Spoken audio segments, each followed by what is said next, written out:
Dans cette pépinière, la nature se croit encore à l'automne ou déjà au printemps.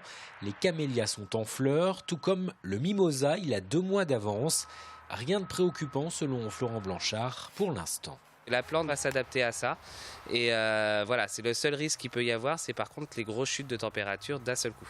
Où là, la plante étant en pousse, la sève risque d'éclater tout simplement et donc il y a un risque de gel sur la plante. Cette météo a d'ailleurs l'avantage d'étirer la saison de ce pépiniériste, puisqu'avec ces températures dignes d'un mois d'octobre ou de novembre, il est toujours temps de planter rosiers et arbustes. Les températures douces qui ont aussi un impact sur les étals des marchés. Chez ce producteur, on vend encore des tomates vendéennes qui ont poussé en pleine terre, du jamais vu en 50 ans. Toujours on disait d'ailleurs, il n'y a jamais de tomates à Noël chez nous parce qu'on est producteur.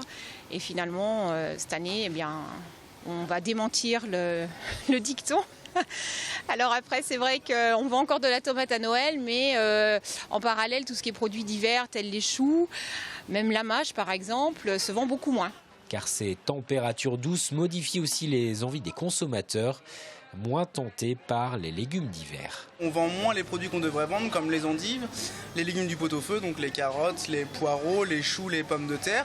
On vend plus des produits qui ne seront pas vraiment de saison, comme les tomates par exemple, les oignons frais, des produits qu'on ne devrait pas vendre à cette époque-là ou un petit peu moins vendre. On ne vend pas les légumes pour la soupe par exemple, qui sont les citrouilles, les butternuts. Et cela a un impact sur les prix. La mâche par exemple est 30 à 40% moins chère que l'an passé. La salade a poussé trop vite et la demande n'est pas suffisante pour écouler la surproduction. Autre conséquence, chez les poissonniers, sur leurs étals, des maquereaux et des sardines, des poissons inhabituels en cette fin d'année.